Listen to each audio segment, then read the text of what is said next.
Good morning दोस्तों। तो कल दोस्तों हम लोग जो है रोग संबंधित कुछ महत्वपूर्ण तथ्य के बारे में जानकारी लिए थे।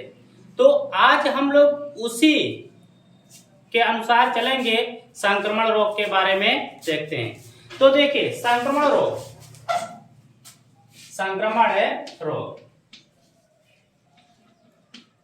संक्रमण है रोग। तो देखिए दोस्तों, जो संक्रमण रोग होता है यह दो प्रकार से होता है। कितने प्रकार से संक्रमण रोग फैल सकते हैं? तो ये संक्रमण रोग दो प्रकार से फैल सकते हैं। पहला जो होता है प्रत्यक्ष रूप से, क्या होता है? प्रत्यक्ष रूप से, यानी कि प्रत्यक्ष संचरण। क्या होता है? प्रत्यक्ष संचरण होता है।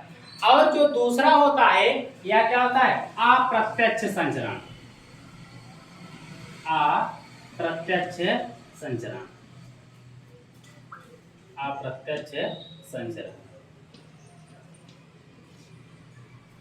तो देखिए, जो प्रत्यक्ष संचरण होता है यह किसी संक्रमित व्यक्ति से सीधे किसी स्वस्थ व्यक्ति में संचरित हो जाता है। क्या होता है? किसी संक्रमित व्यक्ति से किसी स्वस्थ व्यक्ति में सीधे संचरित हो जाता है, वह क्या कहलाता है? प्रत्यक्ष संचरण कहलाता है। और ऐसा रोग जो किसी संक्रमित व्यक्ति से किसी स्वस्थ व्यक्ति में इनडायरेक्ट रूप से संचरित होता है, उसे क्या कहते हैं? अप्रत्यक्ष संचरण कहते हैं। तो हम लोग इसमें देखते हैं पहले संचरण में, यानी कि प्रत्यक्ष संचरण में। तो प्रत्यक्ष संचरण में हम लोग क्या हो जाता है? सामूहिक स्थानों पर। क्या होता है? सामूहिक स्थानों पर, सामूहिक स्थानों पर, सामूहिक स्थानों पर। तो जो प्रत्यक्ष संचरण होता है यह सामूहिक स्थानों पर संक्रमण फैलने की संभावना ज्यादा हो जाती है। अब जैसे सामूहिक स्थान में, हम लोग सामूहिक स्थान में पहला देखते हैं, जैसे हम लोग ट्रेनों की यात्रा करते हैं। क्या करते हैं? ट्रेनों की यात्रा करते हैं, ट्रेनों की यात्रा करते हैं। तो वहां क्या अकेले यात्रा करते हैं? ट्रेन में क्या होते हैं? बहुत सारे लोग रहते हैं। तो बहुत सारे लोग रहते हैं तो कोई ना कोई व्यक्ति, यानी कि अगर कोई व्यक्ति वहां पर एक व्यक्ति संक्रमित है तो उसके माध्यम से कई लोग संक्रमित हो जाएंगे, ठीक, या होने की संभावना रहती है। तो ट्रेनों में यात्रा करते समय इसका जो है ध्यान देना चाहिए। उसके साथ साथ हम लोग ट्रेनों के साथ साथ यात्रा करते हैं वायुयानों की, वायुयानों की। तो वायुयानों की यात्रा करते हैं तो वह भी क्या होता है? सामूहिक रूप से होता है। ऐसा नहीं होता कि कोई एक पर्सन जो है यात्रा कर रहा है, ठीक, यहाँ पर क्या हो जाएगा? समूह में यात्रा करता है। आप लोग जैसे समूह में मेले में मेला देखने जाते हैं, तो इसमें भी मेला भी क्या होता है? एक सामूहिक रूप से होता है, ठीक, इसमें भी बहुत सारे लोग होते हैं। तो यहाँ पर भी संक्रमण होने की संभावना अधिक होती है। इसका सबसे अच्छा साक्ष्य अभी हम लोग देखें कोरोना काल में। तो कोरोना काल में इसीलिए जो है ये सामूहिक स्थानों को प्रतिबंधित कर दिया गया था। और जैसे हो जाता है वैवाहिक स्थलों पर, क्या हो जाता है? वैवाहिक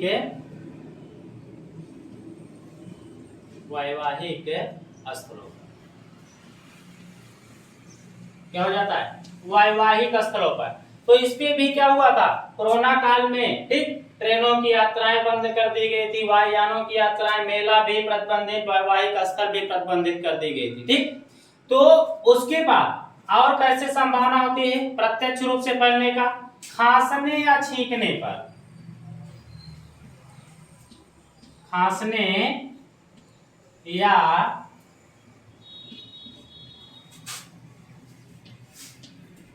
छींकने पर, खांसने और छींकने पर भी प्रत्यक्ष रूप से संक्रमण की संभावना रहती है। उसके साथ साथ हाथ मिलाने, हाथ मिलाने, क्या होता है? हाथ मिलाने या जो है गले मिलने, या जो है गले मिलने,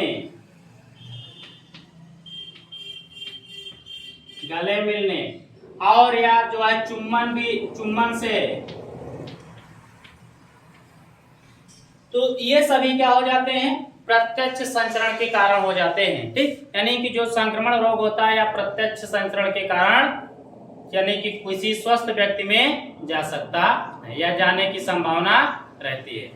उसके बाद हम लोग देखते हैं यह जो है रुधिर किसके माध्यम से, यानी कि शारीरिक द्रव के आदान प्रदान से। इस तरफ देखिएगा, यहाँ पर नीचे देखिए नहीं, हाँ थोड़ा सा देखिएगा। तो देखिए यहां लिख देते हैं। तो देखिए, तो शारीरिक द्रव के आदान प्रदान से, शारीरिक द्रव के आदान प्रदान से। तो शारीरिक द्रव के आदान प्रदान से भी क्या होते हैं, जो प्रत्यक्ष संचरण होते हैं, इनकी संभावना अधिक हो जाती है संक्रमित करने की। अब देखिए हम लोग शारीरिक द्रव का आदान प्रदान करते कैसे हैं। तो जो शारीरिक द्रव का आदान प्रदान होता है, एक तो इसमें होता है रुधिर माध्यम से,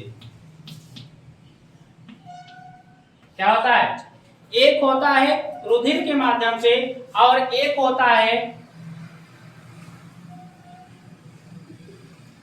सेक्स, ठीक, सेक्स के माध्यम से।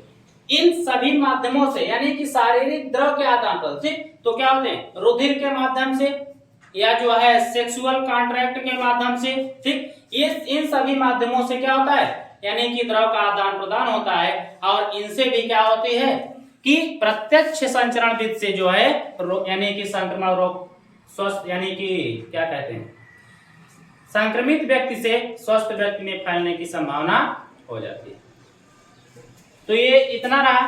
अब हम लोग चलते हैं अप्रत्यक्ष संचरण। तो जो अप्रत्यक्ष संचरण होता है, इसमें क्या होता है, जो अप्रत्यक्ष संचरण होता है, इसमें जो संक्रमित व्यक्ति होता है उससे डायरेक्ट कोई स्वस्थ व्यक्ति संक्रमित नहीं होता है, ठीक, इनडायरेक्ट रूप से संक्रमित होता है। क्या होता है, इनडायरेक्ट रूप से संक्रमित होता है, ना कि डायरेक्ट रूप से संक्रमित होता है। तो हम लोग इसमें देखते हैं वस्तु के उपयोग से। क्या होता है, वस्तुओं के उपयोग से, उपयोग से। तो वस्तुओं के उपयोग से, तो जो वस्तुओं के उपयोग से होता है वह क्या होता है, अप्रत्यक्ष संचरण होता है। अब जैसे हम लोग देख लिए कि किसी व्यक्ति का हम लोग तौलिया, तौलिया, रुमाल, कपड़े आदि अगर यूज करते हैं तो यह क्या होता है, अप्रत्यक्ष संचरण हो जाता है। यानी कि हम लोग अप्रत्यक्ष रूप से संचरित, यानी कि संक्रमण रोग से पीड़ित हो सकते हैं। उसके बाद होता जो है, जैसे हम लोग क्या है कि दरवाजा, दरवाजा, दरवाजा में लगी होती है हैंडल। क्या लगी होती है, दरवाजे में क्या लगी होती है, हैंडल लगी होती है। तो कोई संक्रमित व्यक्ति अगर दरवाजे को खोला, दरवाजे को कोई संक्रमित व्यक्ति खोला, तो उससे भी क्या हो सकते हैं, कोई स्वस्थ व्यक्ति संक्रमित हो सकता है या संक्रमण की संभावना हो सकती है। तो इसमें जो होता है, हाँ चाक नहीं दिख रहा है तो इसको हम चेंज कर रहे हैं। दरवाजा के हैंडल, अब दिख रहा है, हाँ हाँ, दरवाजा के हैंडल, ठीक। तो दरवाजे के हैंडल से भी क्या होता है, संक्रमण की संभावना हो जाती है, ठीक। यानी कि संक्रमण फैलने की संभावना हो जाती है। उसके बाद हम लोग देखते हैं कि और जो विधियां होती है फैलने की इसकी, वह हो जाती है हमारा जो है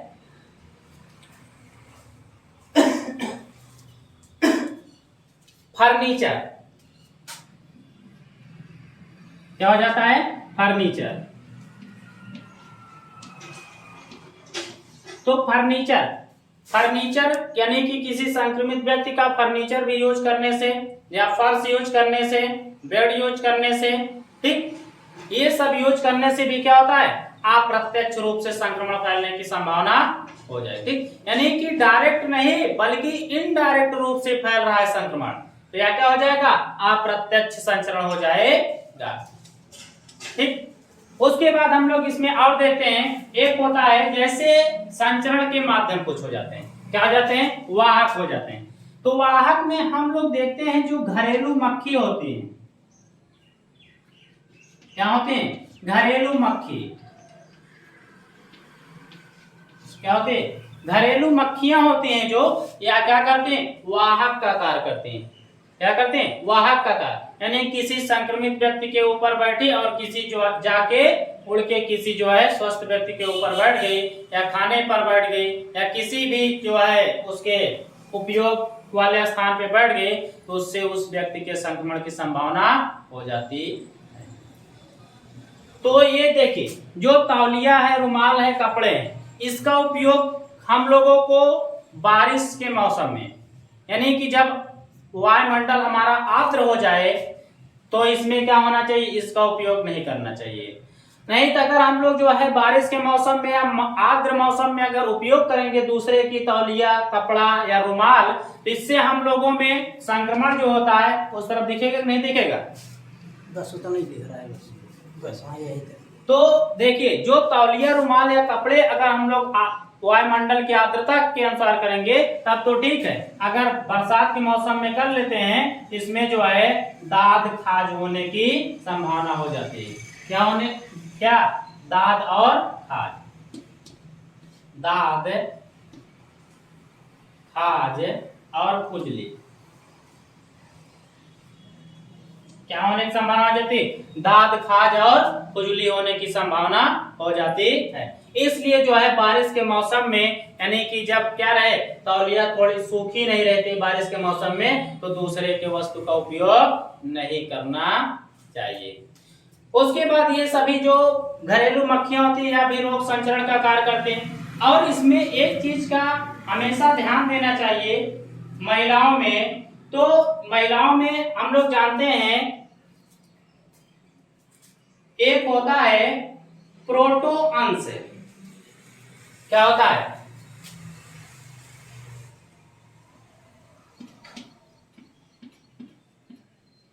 प्रोटो अंश। ये जो प्रोटो अंश होता है यह बिल्ली के मल में पाया जाता है। कहां पाया जाता है? बिल्ली के मल में। बिल्ली के मल में। तो ये जो प्रोटोमंस पाया जाता है या बिल्ली के मल में पाया जाता है, तो इसमें सबसे ज्यादा उन महिलाओं को ध्यान देना चाहिए जो क्या हो? प्रेगनेंसी धारण की, क्या हो? गर्भवती हो, क्या हो? गर्भवती हो।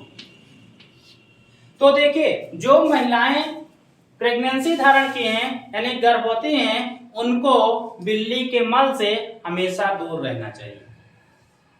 बिल्ली से ही दूर रहना चाहिए, क्योंकि बिल्ली में भी क्या होता है? रेबीज नामक रोग यानी जीवाणु पाए जाते हैं, जिससे संक्रमित हो सकते हैं।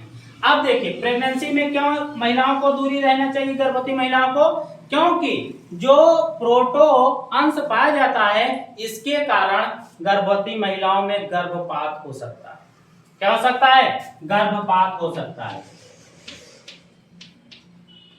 क्या हो सकता है? गर्भपात हो सकता है, ठीक। तो बिल्ली के मल, ठीक, यानी कि गर्भवती महिलाओं को बिल्ली के मल से दूर रहना चाहिए। नहीं तो उसमें क्या पाया जाता है? प्रोटो अंश पाया जाता है, जिसके कारण क्या होता है? गर्भवती महिलाओं में गर्भपात होने की संभावना हो सकती है।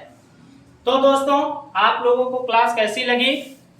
क्लास को लाइक करें, शेयर करें और अगर चैनल पर नए हो तो चैनल को भी सब्सक्राइब करें। आज की क्लास यहीं तक, आगे मिलते हैं कल। जय हिंद।